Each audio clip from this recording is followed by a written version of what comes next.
After dinner, my daughter-in-law Olivia slid an envelope toward me. "Since you're too stupid to notice, let me help you," she sneered. I opened it, and my heart shattered. If you want to know why a mother like me was accused of stealing from her own son, and how I turned that night into the beginning of my revenge, then stay with me. You won't forget what you're about to hear. My name is Margaret Hayes, and I am 62 years old. These days, when I look in the mirror, I hardly recognize the woman staring back at me. My hair, once a rich chestnut Robert used to run his fingers through, has turned silver, which I twist into a neat bun each morning before I shuffle into the kitchen. The lines on my face aren't just age, they're years of sacrifice, silence, and worry carved into my skin. My hands, once strong and steady, now tremble when I count coins at the grocery store checkout, praying I have just enough to cover the bill. More than once, I've quietly set a loaf of bread back on the shelf, ashamed to admit I couldn't afford it. I keep the thermostat low, even in winter, and wrap myself in an old quilt I stitched years ago to avoid another painful utility bill. At night, I sit in my kitchen with only the ticking of the clock for company, sipping instant coffee bought with a coupon from the discount store down on Main Street. The silence feels heavier than the winter cold, pressing on me like a weight I can't escape. But it wasn't always this way. Once, this house was alive with sound. I used to hum while cooking Robert's favorite pot roast, Daniel's toy trucks rumbling across the floor, laughter bouncing off the walls. After Robert was killed in a car accident when Daniel was just 8, I thought my world had shattered. But when I saw my boy's tarot-stained face at the funeral, I made a promise to Robert, to Daniel, to myself. I would give our son everything. So I worked. I picked up double shifts at the diner on Maple Avenue, pouring coffee for truckers at dawn, serving pie to high school kids after late football games. I'd come home smelling of grease and cigarettes, counting wrinkled bills and quarters at the kitchen table while Daniel slept. Some nights, I whispered, "It's enough. It has to be enough." I skipped new shoes when mine wore thin. I mended Daniel's jeans until they were more patch than fabric. I sold Robert's old guitar when the car needed repairs. Vacations, new clothes, dreams of my own, I let them all go. All I wanted was for Daniel to grow up safe, educated, with a chance at a better life. He used to hold my hand and say, "Don't worry, Mom. When I'm older, I'll take care of you." Those words carried me through the loneliest nights, and for a while, I believed it was worth it. When Daniel graduated college, I cried so hard I couldn't even take a picture. I held his face in my hands and whispered, "I'm so proud of you." He hugged me and promised again, "I'll never forget what you've done for me, Mom." But everything changed when Olivia walked into his life. Olivia is 32, tall and slender, with glossy hair and manicured nails. She knows how to command a room with her bright laugh and perfect smile. Most people adore her. They don't see the sharpness in her eyes when no one's watching, or hear the venom in her voice once the doors close. At church potlucks, she charms the older women. At PTA meetings, she's the model mother. But at home, she makes sure I know I'm unwelcome. I tried. Lord knows I tried. I baked her lemon bars when she and Daniel married. I offered to babysit Liam, my grandson, so she could rest. I knitted a blanket for their new house, my fingers aching from arthritis. Every attempt was met with a tight smile or a dismissive laugh. As time passed, Daniel changed too. Sunday dinners became excuses. "Maybe next week, Mom." My birthday turned into a store-bought card Olivia signed for him. Once, I dropped by their house. I could hear laughter and clinking glasses inside, but no one came to the door. Later, Olivia texted, "We were busy. Next time, please call first." Neighbors I'd known for decades began to pull away. Mrs. Parker, who once stopped by with pies, now only waved stiffly from across the street. At church, the women who used to chat with me after service avoided my eyes, hurrying off to join Olivia's circle. I heard whispers that I was too clingy, that Daniel's wife was such a saint for putting up with me. So I stayed home, alone in my kitchen with soup and crackers, scrolling through Facebook. Photos of Daniel, Olivia, and Liam filled my feed, smiling at fancy restaurants, weekends at the lake, trips to Disney. I clicked like, even as tears blurred my vision. My messages asking to see Liam were often left on seen. The ticking clock became unbearable. Each second a reminder that I was no longer part of their lives. I clipped coupons, circled deals at the discount grocery, and told myself tomorrow might be better. But tomorrow rarely was. That's why, when Olivia slid that envelope across the table, it wasn't just paper. It was the final nail in the coffin. Proof that she wasn't content with pushing me aside, she wanted to erase me completely. And if you think I simply bowed my head and accepted it, you don't know me. Not yet. The envelope was only the beginning. In the weeks that followed, Olivia's words grew sharper, though she never raised her voice in front of others. She had perfected the art of smiling sweetly, while cutting me down so quietly that no one else could hear. When neighbors came by, she draped an arm around my shoulders and called me Mom, with a flawless smile. But the second the door clicked shut, her eyes turned cold as glass and her voice slipped like a knife into my chest. One afternoon, I stood in the kitchen peeling apples for a pie. The scent of cinnamon filled the room, and for a brief moment, I was carried back to when Daniel was a boy, tugging at my apron, begging for the first slice while Robert teased him to wait. I could almost hear his laughter echoing faintly through the walls, tangled cruelly with the relentless tick-tock of the old kitchen clock. Olivia leaned against the counter, her polished nails tapping a rhythm that grated against my nerves. "You really should stop hovering, Margaret," she said with a sweetness sharp enough to draw blood. "Daniel and I can manage just fine without you. Liam doesn't need sweets every time you visit. Honestly, you're spoiling him." My throat tightened. I set the knife down carefully, forcing a smile that felt like it cracked my skin. "It's just an apple pie. He loves them," I whispered. She stepped closer, her perfume strong and suffocating. "What Liam needs is less of you. You don't want him getting too attached, do you?" My chest constricted, my palms damp, my heartbeat hammering so loudly I feared she might hear. A moment later, Daniel walked in, and Olivia's expression transformed instantly, glowing like sunlight. "Your mom made pie again," she sang, wrapping herself around him. He glanced up briefly, smiling at her, not me. "Yeah, thanks, Mom," he muttered before disappearing into the living room with his phone. My stomach twisted as I looked at the pie cooling on the counter, the ghost of Daniel's childhood laughter still ringing in my ears. At church that Sunday, Olivia linked her arm through mine as we walked past the pews. "Isn't she wonderful?" she gushed to Mrs. Parker. "I don't know what I'd do without her." Mrs. Parker smiled politely, but her eyes flickered with something unspoken. Later, as I approached the women's group for coffee hour, their conversation faltered. I caught Mrs. Parker's voice, hushed but piercing. "Poor Daniel.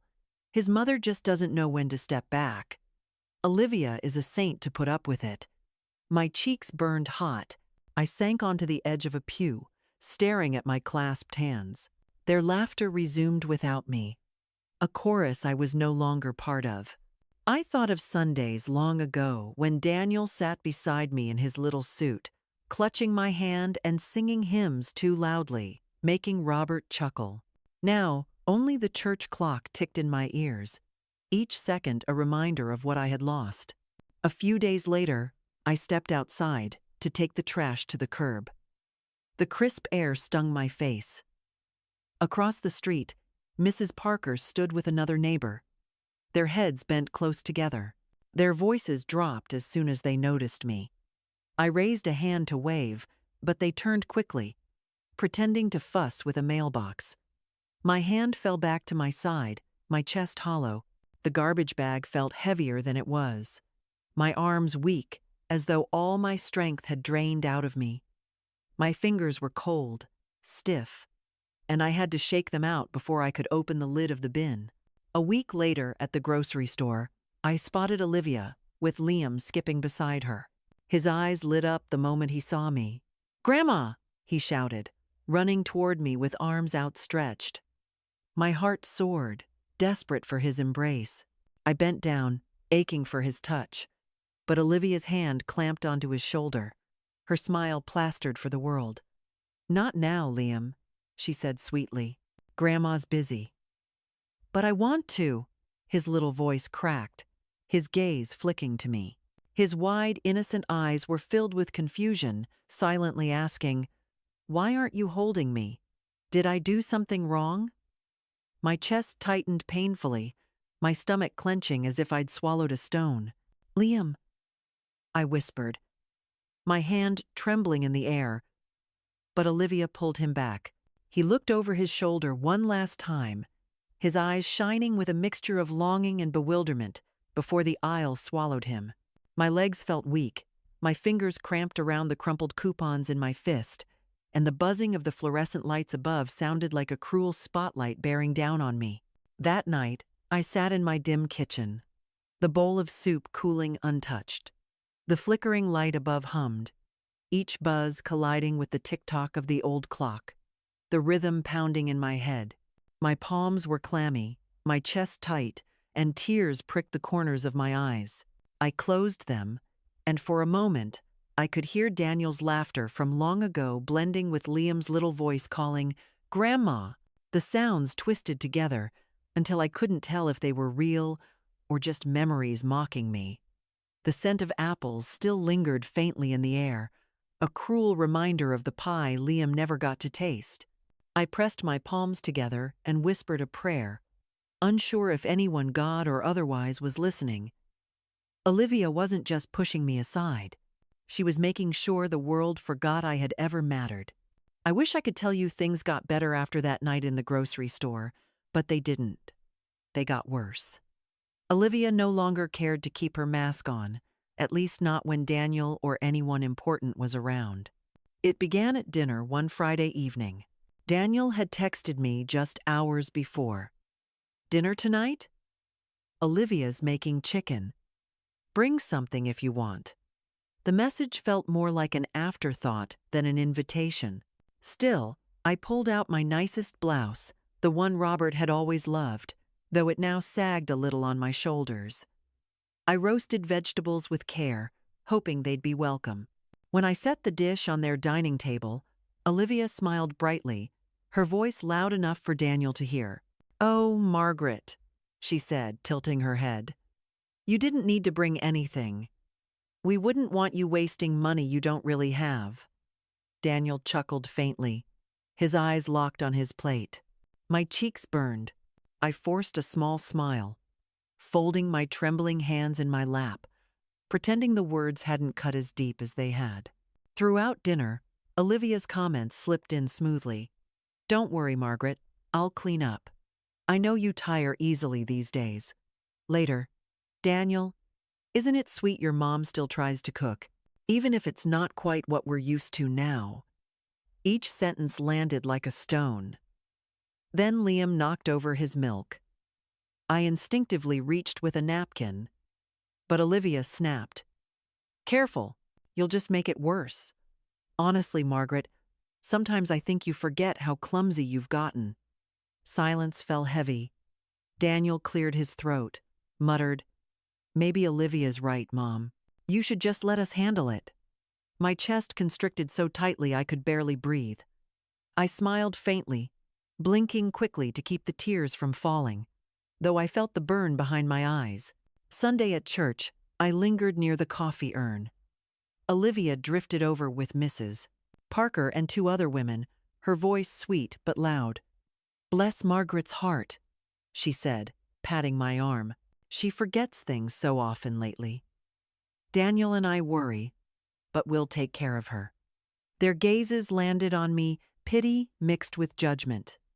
My pulse thudded in my ears. "She's still so independent, though. Aren't you, Margaret?" Olivia added, smiling wide.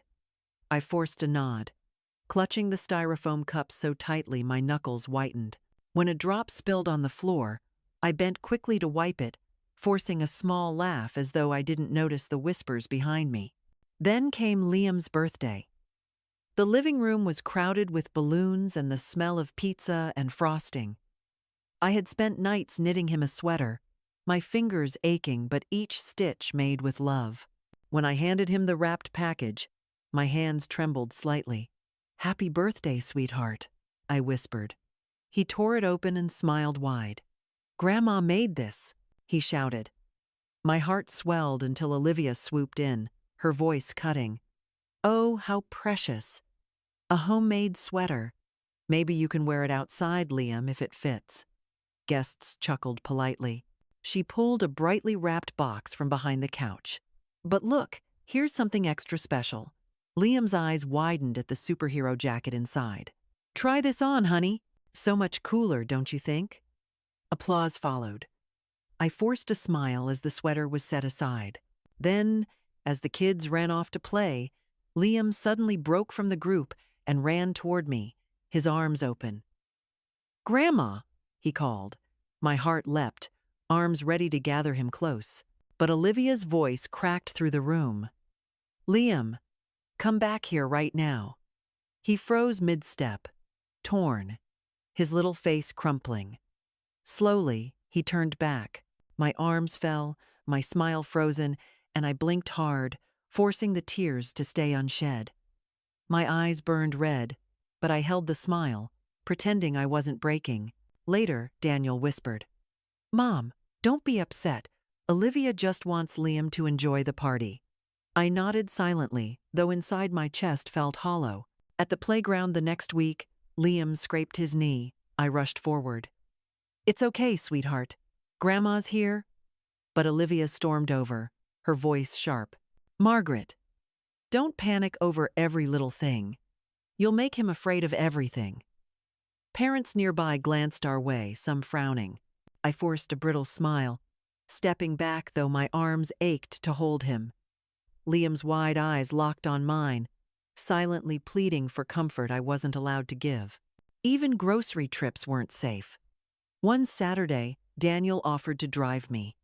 I thought maybe it would be our time together. But Olivia came too. In the cereal aisle, as I compared prices, she laughed softly. "Daniel, isn't your mom adorable? She still clips coupons like it's the 50s. I keep telling her we can cover these little things, but she insists on pinching pennies." Daniel smirked faintly. "That's just Mom," he said, not looking at me. My palms sweated, my chest tightened, but I chuckled softly, pretending it didn't sting. Thanksgiving was the worst. The table was heavy with turkey, stuffing, and pumpkin pie, the same pie I had baked every year since Daniel was little. Olivia cut into it with a gracious smile. "Isn't it lovely that Margaret still bakes, even if the crust is a little rustic?" Laughter rippled around the table. I forced a laugh, though my throat ached. Later, while washing dishes alone, I overheard Olivia whispering to one of Daniel's cousins, "She's sweet, but honestly, she's becoming a bit of a burden. We'll have to step in more and more." My knees weakened, my breath shallow. I gripped the counter, blinking hard to keep the tears from spilling. That night, back in my dim kitchen, I stared at the cold soup in front of me. My hand shook so badly I spilled the first spoonful. The tick-tock of the clock pounded in my ears. I turned and saw the family photo on the wall, Robert holding a young Daniel on his shoulders, both smiling. My throat closed. I touched the glass gently. "Robert," I whispered, my voice breaking, "I don't know how much longer I can keep smiling." My eyes burned, and tears slid down my cheeks despite my effort to hold them back. My smile had fooled others, but here, in the quiet kitchen, it fooled no one. Olivia wasn't hiding anymore. She wanted me humiliated. She wanted me erased. And with Daniel's silence, she was succeeding. Christmas had always been my favorite time of year. Robert and I used to spend weeks decorating our porch with twinkling lights, baking cookies that made the whole house smell like cinnamon, and humming along to Bing Crosby on the record player. Daniel, when he was little, would tug at Robert's sleeve, begging to put the star on top of the tree. Even after Robert passed, I tried to keep those traditions alive. This year, though, the invitation came late at text 3 days before Christmas Eve. Dinner at our place. Olivia says, "Come if you'd like." 6 words. No warmth, no anticipation. If you'd like, I pressed my nicest blouse, the pale blue one Robert once said brought out the color of my eyes. It hung loose now, reminding me how much weight I'd lost these last months. I wrapped a gift for Liam, a leather-bound book of bedtime stories Robert had read to Daniel as a child. Its pages were worn, but I knew Liam would love it. When I arrived, the house shimmered with lights. The smell of turkey and baked ham spilled out onto the snowy porch. Laughter rolled from the living room. I stepped inside, my heart tight. Olivia spotted me instantly. Her eyes flicked to the package in my hands. "Oh, Margaret," she said loudly. "A second-hand book? That's thoughtful." The way she lingered on the last word drew polite chuckles from her cousins. My cheeks burned, but I forced a smile as I bent to slide the gift under the glittering tree. Dinner was set in a long dining room. Red napkins, crystal glasses, and candles flickered against silver trays. Olivia had arranged the seating, she and Daniel at the head, Liam snug beside her. My chair was far down, squeezed between her uncle and a cousin. Liam waved shyly, but Olivia called his name just then, pointing at the gravy boat. He turned back, and the space between us stretched like a chasm. As Olivia carved the turkey, her voice rang bright. Daniel and I were just saying how much more manageable things have been since we started keeping an eye on Margaret. She forgets little things sometimes, bless her heart. We just worry she might wander off one day. The table erupted in polite laughter. My fork hovered mid-air, my pulse pounding. I looked at Daniel, praying. He shifted in his chair, cleared his throat, and said softly, "Mom, Olivia just wants what's best for you. Maybe you should let us handle more." The words pierced deeper than any knife. My hands shook so badly I had to lower my fork. "Of course," I murmured, forcing a faint smile. Across the table, Olivia's cousin added, "She's lucky to have you two looking after her." More nods followed. It felt like the verdict had been passed. I was no longer trusted. I blinked fast, holding the tears back, lips stretched in a brittle smile. Later, when gifts were opened, Liam's face lit up as he tore into mine. "A storybook! Grandma, read it with me!" My heart leapt as he ran toward me, but Olivia's voice cracked sharp. "Not now, Liam. You'll have plenty of time later. Grandma gets tired easily. We don't want to wear her out." She plucked the book from his hands, sliding it under the tree as if it were nothing. Liam froze, confusion clouding his face. "Grandma?" he whispered. I forced a smile, though my throat burned. "It's okay, sweetheart. Maybe later." He turned back reluctantly as Olivia steered him toward another box. The sting deepened when Olivia gathered everyone for a group photo. "Come on, everyone, let's get a family picture." She arranged Daniel and Liam beside her, pulling in aunts and uncles, cousins crowding behind. As I moved forward, Olivia tilted the phone, pretending not to see me. "Perfect. Everyone squeeze in," she said, her eyes flicking past me.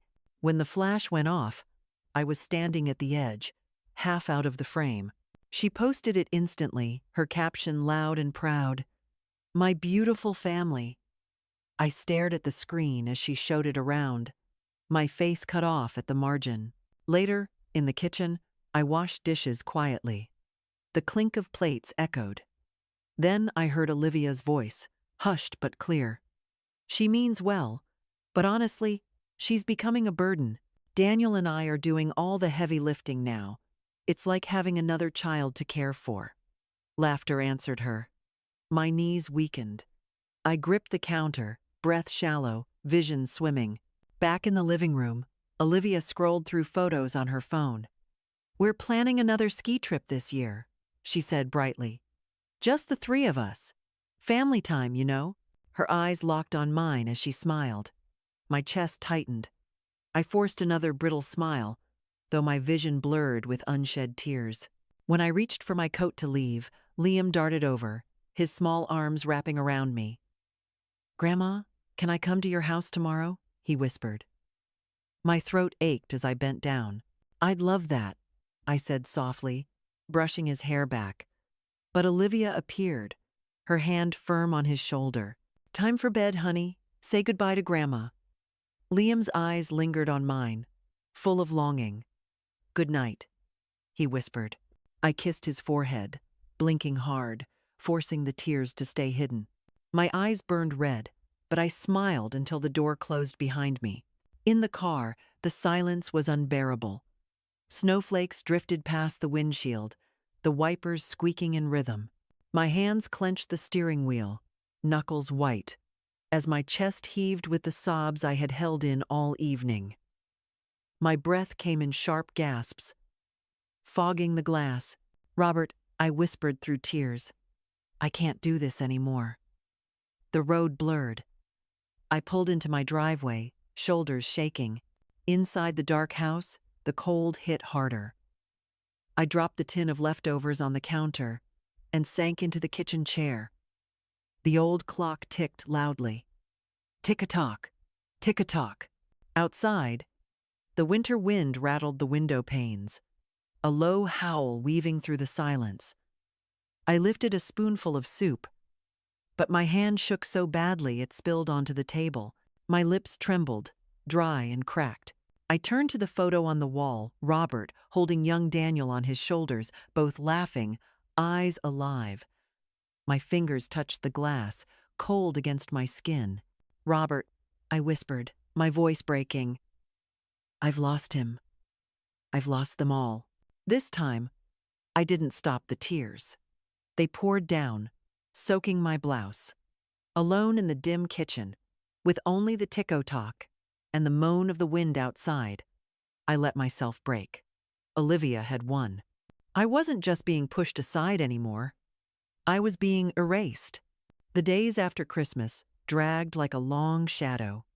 The house was quiet, broken only by the tick-tock of the old clock in the kitchen. I tried to keep busy folding laundry, scrubbing the counters, watering the little fern in the window, but each task only echoed the silence. Sometimes, I'd catch myself staring at the family photo on the wall. Robert had his arm around young Daniel's shoulders, both of them smiling, their faces bright with joy. My chest would tighten, and I'd look away before the tears could fall. Then, one cold January morning, as I sifted through the mail, an unfamiliar envelope caught my eye. The return address read, "Law Offices of Harding and Cole." My fingers trembled as I tore it open. The neat black letters swam before my eyes. "Dear Mrs. Margaret Collins, following the passing of your late husband, Robert Collins, certain assets held in trust have come to light. Please contact our office to arrange a meeting regarding your claim." I sat frozen, the letter shaking in my hands. Assets? My breath caught. I had believed we spent nearly everything on Robert's illness. My heart pounded as I whispered, "Robert, what did you do?" The following week, bundled in my worn coat, I rode the bus downtown. The sidewalks glistened with ice, the city gray and cold. The glass tower that housed Harding and Cole loomed above me, its steel and windows sharp against the sky. My reflection in the door looked small, fragile. I squared my shoulders and stepped inside. The receptionist led me to a conference room with a sweeping view of the city. A man in a gray suit shook my hand. "Mrs. Collins, thank you for coming. We've discovered an account your husband opened decades ago. It was never touched.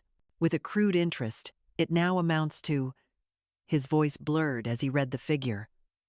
My fingers clutched the edge of the table. The number was far beyond what I had imagined. Tears stung my eyes. "You always thought ahead, didn't you, Robert?" I whispered under my breath. As I left the building, the winter air felt different, sharper, cleaner. My chest, so tight for so long, felt just a little lighter. At the bus stop, I pulled out my phone, thumb hovering over Daniel's number. I wanted to tell him, but Olivia's voice echoed in my head. She's becoming a burden. My hand dropped. Not yet. Not until I was ready. In the days that followed, I began making small changes. At the grocery store, I still clipped coupons, but I no longer counted every penny with dread. One afternoon, passing the display window of a department store, I stopped short. On a mannequin stood a cranberry red wool coat. Its color glowed warm against the gray world outside. My heart thudded. Inside, I ran my fingers over the fabric, soft, thick, promising warmth. The price tag made my stomach flip. For years, I had denied myself anything beyond the bare essentials. My hand trembled as I reached for my debit card. A wave of guilt washed over me. This is too much. You should save it. But another voice, quieter yet stronger, whispered, "You deserve this." I slipped into the fitting room. The coat wrapped around me like an embrace. I turned toward the mirror. For the first time in years, I didn't see a shadow. I saw a woman tired, yes, but still standing, still here. My lips curved in a smile, tentative at first, then real. When I walked out of the store, the coat hugged me against the cold, and for the first time, I didn't feel invisible. That same week, at the library, I noticed a flyer pinned to the bulletin board. Wednesday evening book club. All welcome. My heart fluttered nervously, but I heard the same quiet voice. Go. Wednesday evening, I stepped into a cozy room where a circle of women chatted. The cranberry coat gave me courage. A silver-wired woman smiled warmly. New face, come join us. I'm Carol. I slid into a chair, smoothing the fabric of my coat. First time? I admitted softly. Carol patted my arm. Well, you're one of us now. Do you read much? Not lately, I confessed. I used to. Robert, my late husband, he loved stories. We'd read together every night. The group quieted, listening. Carol's eyes softened. That's beautiful. Tell us his favorite. I hesitated, then smiled faintly. He loved The Grapes of Wrath. Said it reminded him of his father. Nods and gentle smiles circled the room. Carol squeezed my hand. Sounds like a good man. You belong here, Margaret. By the end of the evening, someone invited me for coffee the next morning. My throat tightened, but I nodded. I'd love to. Walking home through the crisp night air, I realized I was smiling, not the brittle smile I wore at Olivia's table, but a real one. That night, I carried a book home from the library, its cover smooth, its pages smelling faintly of ink and paper. I placed it gently on the kitchen table, right beside the letter from the law office and the framed photo of Robert. My fingers lingered on the glass. You gave me the tools, Robert, I whispered. Now it's my turn. The tick-tock of the clock echoed softly in the quiet kitchen. But for the first time in months, the sound didn't crush me. It carried me forward. I wasn't erased. Not anymore. A new chapter had begun, and deep inside, I felt it growing, the determination, the plan, the fire. Olivia had no idea. Life began to take on a new rhythm. Mornings no longer felt like heavy burdens. The cranberry red coat hung by the door, waiting like armor. Each time I slipped into it, I felt less like a shadow and more like myself again. The first step was the bank. I hadn't had an account of my own in years. My fingers trembled as I signed the forms, the pen scratching loudly in the quiet office. The young teller smiled politely. Congratulations, Mrs. Collins. You're all set. He slid a sleek debit card across the desk. I held it like it was a key. My own key. Outside, I stopped at the ATM. My hands shook as I entered the PIN, watching the screen flash, "Welcome, Margaret Collins." The machine whirred and spat out crisp bills. My throat tightened. For the first time in years, money that was mine rested in my palm. The next week, Carol invited me to join her at the local food pantry. At first, I hesitated at the doorway. Inside, shelves brimmed with canned vegetables, cereal, and cartons of milk. Carol handed me a clipboard. "Come on, Margaret. You'll be great." Families streamed in, coats dusted with snow. A little boy tugged on my sleeve, holding up a box of cereal. "Is this okay?" he asked softly. I smiled, nodding. "That's a good one." His mother's eyes met mine, gratitude shining. Warmth spread through me. As the morning wore on, I realized I was smiling. Real smiles, the kind that reached my eyes. One Saturday, as we finished packing bags, I heard a sharp voice behind me. "Margaret?" I turned. Olivia stood at the door, her designer boots dusted with snow, a bag of donations in her hand. For a split second, shock flickered in her eyes. "Oh," she said coolly. "Didn't know you were involved here." Her gaze flicked to Carol, then back to me.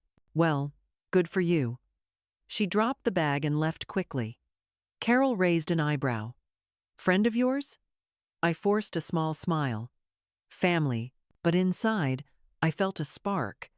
Olivia had seen me strong, useful, alive, and she hadn't liked it.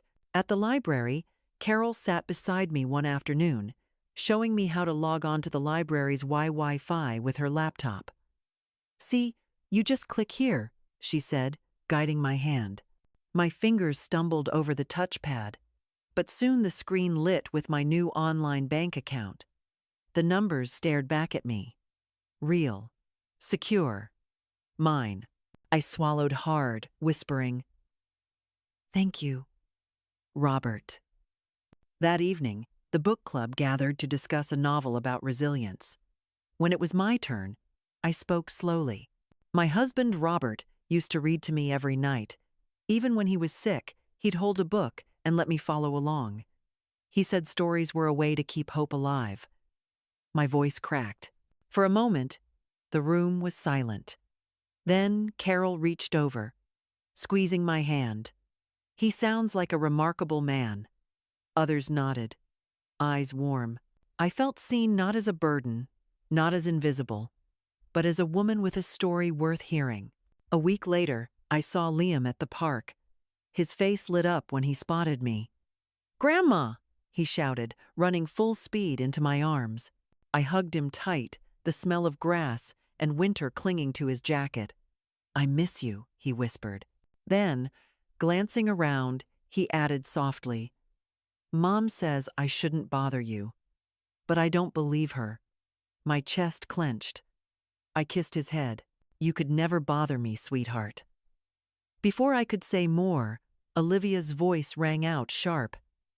"Liam? Time to go." He clung to me one last second before slipping away. This time, though, I wasn't shattered. I watched Olivia lead him off, and inside, a quiet flame burned. Not much longer. That night in my kitchen, I pulled out a fresh notebook. The blank page stared up at me. Slowly, I wrote, "Step 1. Protect what Robert left me. Step 2. Build my own life. Step 3. Never let Olivia control me again." The tick-tock of the clock echoed steady, like a drumbeat. Outside, the wind whistled through the trees, rattling the window panes. But instead of emptiness, the sound felt like a countdown. And for the first time, I welcomed it. By February, I felt like I was living in a new skin. The cranberry red coat had become my shield, and the notebook on my kitchen table, my compass. Each morning, I woke with a purpose. Carol introduced me to a community center downtown. "They need volunteers for their literacy program," she explained, "helping adults learn to read or practice their English." The first evening I walked in, my stomach fluttered with nerves. A dozen people sat in folding chairs, eyes wide with a mix of fear and hope. I paired with a woman named Rosa, who stumbled shyly through the pages of a children's book. I guided her finger under each word, patient, encouraging. When she finally read a full sentence without pause, her smile lit the room. Something in me swelled a sense of worth. I thought I'd lost forever. Afterward, the program director shook my hand. "Margaret, you have a gift. Would you consider coming regularly?" My throat tightened. I'd love to. Meanwhile, I began learning things I never thought I would.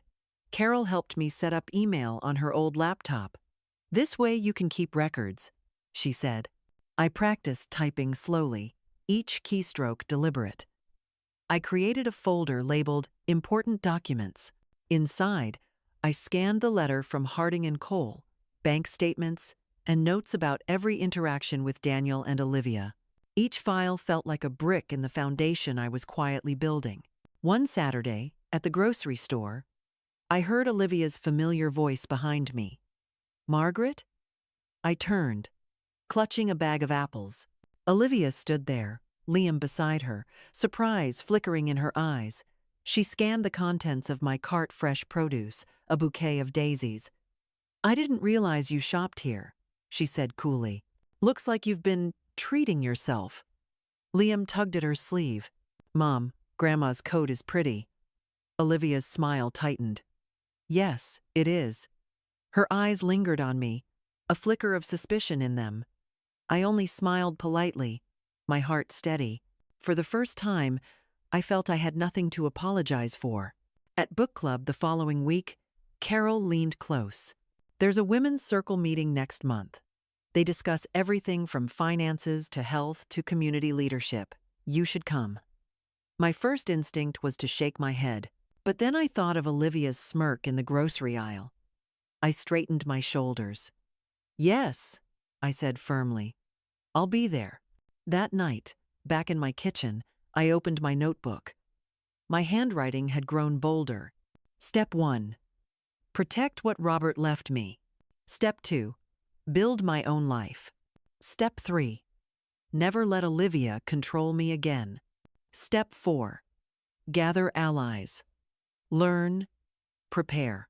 The clock ticked, steady and strong. Outside, the winter wind howled, rattling the glass. But inside, I no longer felt small. I felt ready. Olivia had no idea. The women's circle met on a crisp Thursday evening in a sunlit room at the community center. The walls were lined with posters about financial independence, healthcare access, and senior advocacy. I hesitated at the doorway, clutching my notebook. Carol touched my arm gently. "You belong here, Margaret. Trust me." We found seats among a group of women, their faces a mix of confidence and curiosity. A retired lawyer named Mrs. Hawthorne began to speak. Her voice was steady, commanding the room. "Too many of us are told to step aside, to hand over control, to be grateful for the crumbs we're given. But the law recognizes your dignity, ladies. You have rights over your money, your homes, your lives." Every word hit me like a stone skipping across water, rippling deeper inside me. I scribbled furiously in my notebook. Rights, dignity, control, Mrs. Hawthorne explained about trusts, about how assets couldn't be touched without consent, about how seniors had protections against financial exploitation. My hand trembled as I wrote, but not from fear, from possibility. When the session ended, I lingered near the refreshment table. Carol poured us coffee. "What did you think?" I met her eyes, my voice steady. "I think I finally see the path." At home that night, I added a new line to my list. Step 5. Know my rights. Use them. The days that followed were different. I walked taller. At the pantry, I spoke more confidently with families, offering advice, encouragement. Rosa, my literacy student, hugged me after finishing her first full page. "You're changing my life," she whispered, and I realized she was changing mine too. One afternoon, leaving the community center, I spotted a car parked across the street. Olivia's SUV. She pretended to check her phone as I walked past, but her eyes flicked up. Our gazes met for the briefest moment. I kept walking, my steps even. My heart pounded, but not from fear, from resolve. That evening, I sat in my kitchen under the glow of the desk lamp. The clock ticked steadily as snowflakes drifted past the window. I opened my notebook, the pages now halfway filled with careful notes, plans, and reminders. Slowly, I wrote, Step 6. Wait. Watch. Strike when the time is right. I laid the pen down and pressed my palm against Robert's photo. You left me the tools, I whispered. Now I'll use them. The winter wind howled outside, rattling the glass. But inside, the fire in my chest burned steady and bright. Olivia thought she still held the strings. She had no idea how close they were to slipping from her grasp. Spring crept into the city slowly, melting the snowbanks and filling the sidewalks with puddles. But inside me, a different thaw was happening. The notebook on my kitchen table wasn't just scribbled hopes anymore. It was a blueprint. The first move was quiet.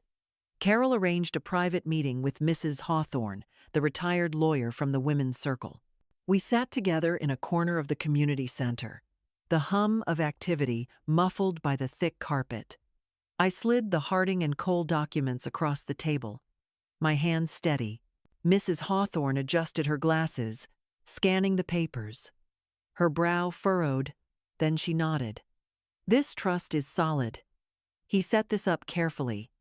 Whoever your husband was, he was wise. My throat tightened. Robert always thought ahead. She leaned closer. Tell me, Margaret, has anyone pressured you to hand over control of your finances? For a moment, I hesitated. Then the truth spilled out. My daughter-in-law, Olivia. She thinks I can't handle myself. She wants everything under her watch. Mrs. Hawthorne's lips pressed into a thin line. You're not alone. I've seen too many women your age forced into dependency when they're perfectly capable. But here's the truth. With this trust and the right counsel, you're untouchable. Don't let her scare you. She told me a story about another client, a grandmother whose son had tried to declare her incompetent to seize her house. She fought back, Mrs. Hawthorne said firmly. And she won. You can too. Relief and determination washed through me. That night, I wrote in bold letters, Step 7. Secure legal protection. A week later, Olivia called. Her voice was sugar-sweet, too smooth. Margaret, Daniel and I were thinking, maybe you should come live with us. The house is big. Liam would love having you close. I pictured the trap. No privacy, no freedom. My trust at her mercy. My voice, when I answered, was calm. Thank you, Olivia, but I'm doing quite well here. I've been busy with the community center. There was a pause. I imagined her smile faltering. Community center? She repeated. Yes, I said evenly. I volunteer there now. It keeps me busy. The silence stretched. Then she chuckled lightly, though it sounded forced. Well, that's nice. We just worry, you know. You're not as young as you used to be. Her words were sharp under the honeyed tone. I gripped the phone tighter, but kept my voice steady. Thank you, Olivia. I'll keep that in mind. When the call ended, I set the phone down slowly, a smile tugging at my lips. She hadn't expected that answer. At the grocery store a few days later, I spotted her watching me from the end of an aisle. She quickly turned away, pretending to study a display of cereal boxes. But I saw the flicker of unease in her eyes. The breaking point came at Liam's spring concert. I arrived quietly, slipping into the back row of the school auditorium. The smell of crayons and floor polish filled the air. When Liam spotted me from the stage, his face lit up like sunshine breaking through clouds. He waved so hard the children beside him giggled. My chest swelled. Afterward, in the crowded hallway, Liam ran straight to me. Grandma, did you hear me sing? his arms wrapped around my waist, warm and tight. "You were wonderful," I whispered, kissing his cheek. Olivia appeared a moment later, smile tight as a bowstring. "Margaret," she said sweetly, "you should have told us you were coming." I met her eyes evenly. I didn't want to impose. She slid an arm around Liam's shoulders, tugging him slightly back. Then, when a teacher asked for a group photo, she maneuvered quickly, stepping between Liam and me, her smile fixed for the camera. Liam reached for my hand anyway, his small fingers brushing mine before Olivia pulled him closer. The flash went off. Olivia's smile was perfect, but her eyes, they burned. That night, I sat at my kitchen table, the lamplight soft on the worn wood. The notebook lay open, pages filled with bold strokes. I added a new line. Step 8. Let her see she's losing control. As I set the pen down, the light caught the frame of Robert's photo, glinting across the glass. It felt for a moment like he was watching, like he knew. The clock ticked steady, the sound no longer hollow but strong, like a drumbeat. Outside, the spring wind rattled the window, but inside, I felt unshakable. Olivia thought she still held the strings. She had no idea they were slipping from her grasp. The call came on a Monday afternoon. My phone buzzed with Daniel's name. My chest tightened as I answered. "Mom?" he began, his voice uncertain. "Olivia and I. We've been talking. We think it might be best if you gave us power of attorney, just to help with the paperwork, the bills, make things easier." I closed my eyes, gripping the edge of the table. There it was, Olivia's move, sweetened with Daniel's voice, wrapped in false concern. My silence stretched long enough for him to add softly, "Mom, it's just so you won't have to worry." I steadied my breath. "Daniel," I said quietly, "I appreciate your concern, but I can handle my own affairs." There was a pause. I could almost hear Olivia in the background, whispering. Daniel sighed. "We'll talk about it later." That evening, I slipped my notebook into my bag and walked to the community center. Mrs. Hawthorne was waiting. I showed her the notes I'd taken. She nodded grimly. "Power of attorney is a serious thing, Margaret. Never sign it unless you trust the person completely." "I don't," I admitted. My voice trembled. "Not her." "Then don't sign," she said firmly. "And if they pressure you again, we'll be ready." 2 days later, Olivia herself came to my door. She stood on the porch, her smile wide and bright, a pie in her hands. "I thought we could have tea," she said sweetly. Against my better judgment, I let her in. She set the pie on the table, her eyes scanning the kitchen, lingering on the open notebook before I quickly closed it. "You know, Margaret," she began, pouring tea as if it were her house, "Daniel and I just want what's best for you. Managing everything can be overwhelming. If you signed a little paperwork, we could take that weight off your shoulders." I stirred my tea slowly, forcing a smile. "I appreciate the offer, Olivia, but I'm doing just fine." Her smile tightened. "Really? Because Daniel worries you might forget things. Important things. Bills. Appointments." Her eyes glinted, daring me to falter. I leaned back, calm. "Funny. I was just at the community center today, volunteering. I find keeping busy helps me stay sharp." For the first time, I saw a flicker of frustration beneath her polished mask. She quickly hid it with another smile. "Of course. Well, think about it." When she left, I locked the door and leaned against it, my heart racing. She thought she'd corner me. She had no idea how ready I was.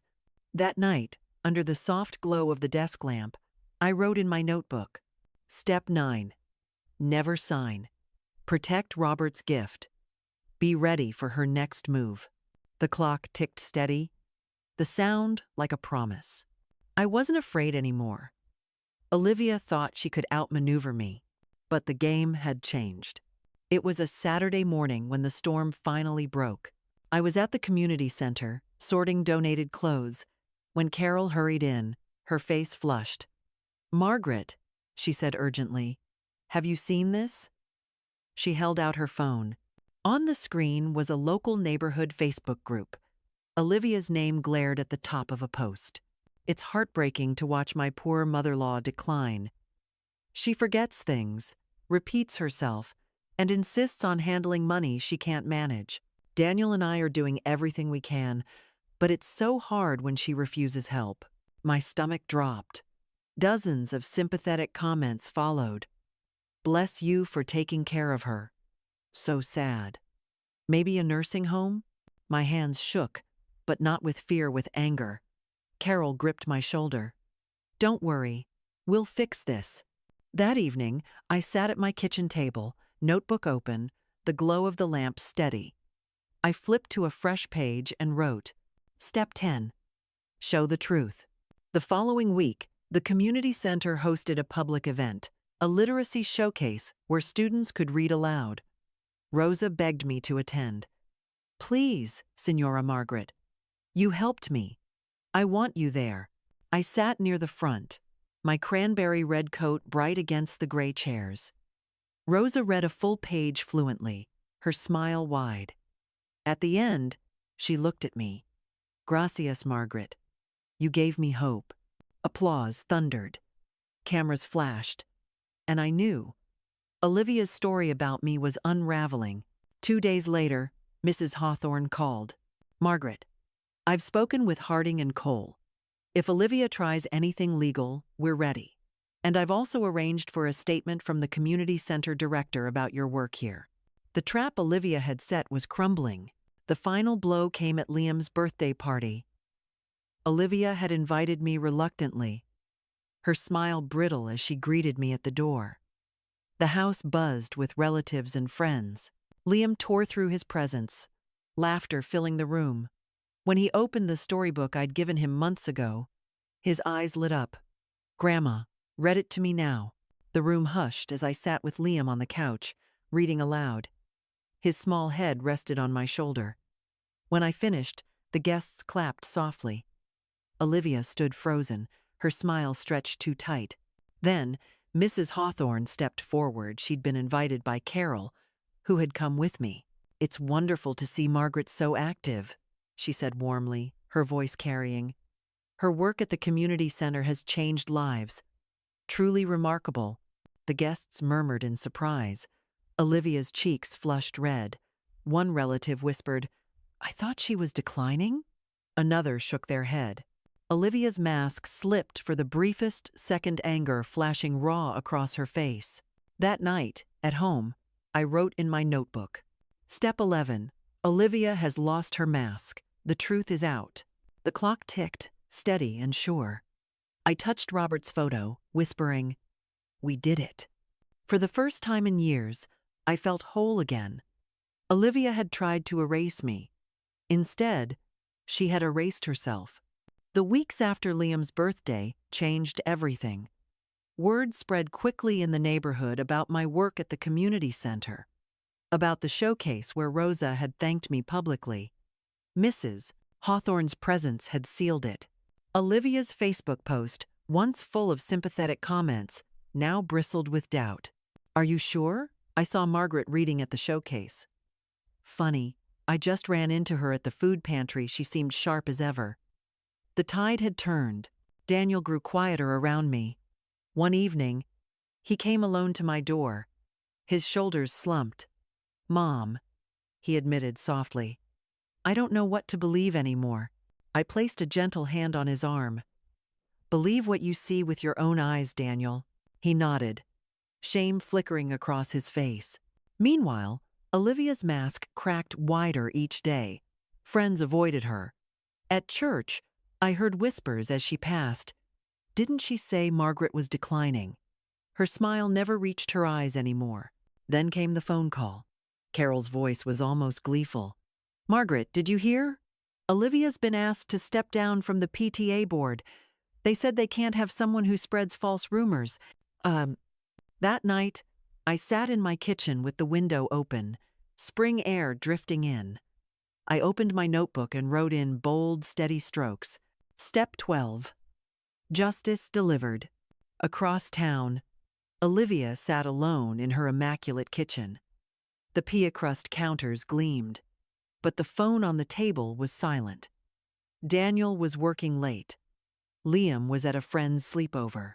Her hands trembled as she scrolled through her phone, message after message unanswered. The Facebook post she'd written weeks ago had been quietly deleted. The clock on her wall ticked loudly in the silence. For the first time, she realized no one believed her anymore. No one admired her.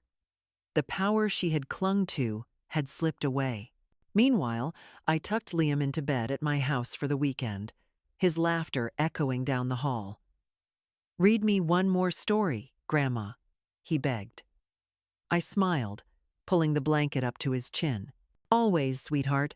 As he drifted off, I stood at the doorway, notebook in my hand. The lamplight caught the frame of Robert's photo, glinting warmly. I whispered, "We did it, Robert. She can't hurt us anymore." The house was quiet, but not empty. For the first time in years, it was filled with peace. Olivia had tried to erase me. Instead, she had erased herself, and I was finally free. The lilacs were blooming by the time peace finally settled over my life. Their scent drifted through the open windows, mixing with the warmth of late spring.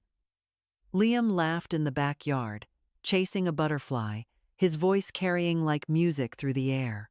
Daniel sat across from me at the kitchen table, his hands folded tightly. He looked older, wearier than I remembered. "Mom," he began softly, "I owe you an apology. I let Olivia's words blind me. I should have trusted you. I see now how strong you are." My throat tightened. For years, I had longed to hear those words. I reached across the table, taking his hand. "We all make mistakes, Daniel. What matters is learning from them." His eyes shone. "I want Liam to know the truth, to grow up seeing the woman you are, not the picture Olivia tried to paint." I nodded, my heart full. "Then start today." As if on cue, Liam burst in, holding a wildflower.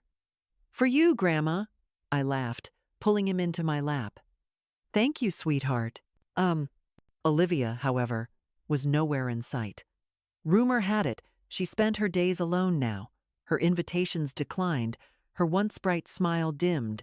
The PTA had not reinstated her. The neighbors she used to impress crossed the street instead of stopping to chat. She had built her life on appearances, and when the mask fell, there was nothing left. That evening, after Liam had gone to bed, I sat by the window with my notebook. The pages were nearly full, each step a piece of my journey.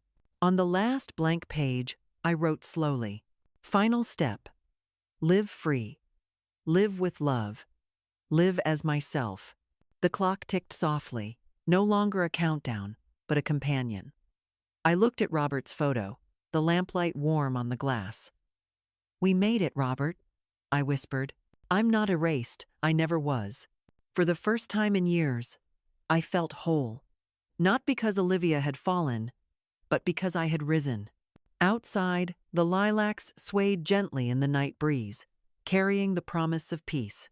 If there's one thing I've learned, it's this: never let anyone convince you that you don't matter.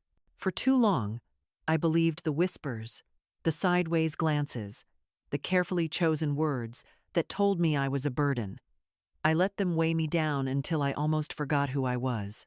But life has a way of reminding us through a child's laughter, a friend's kindness, or even a letter we never expected. We are more resilient than we know. I used to think strength meant keeping quiet, enduring, not making waves. Now I know, strength is speaking softly but firmly. It's saying no when others expect you to give in. It's choosing to stand tall, even when others hope you'll shrink. If you're listening to this and you've ever felt invisible, hear me now. You are not erased. You are here. Your story still matters. Find your allies. Hold on to the people who lift you up, not those who drag you down. Protect what's yours. Not just your money, but your dignity, your voice, your joy. I don't regret the battles I fought. They showed me the truth. But more importantly, they showed me myself. And I discovered that I was never powerless. I only needed to believe it. So when the clock ticks in the quiet of your own kitchen, don't hear it as time slipping away. Hear it as a heartbeat, steady and strong, reminding you that your story isn't finished yet. Because if I can rise, so can you.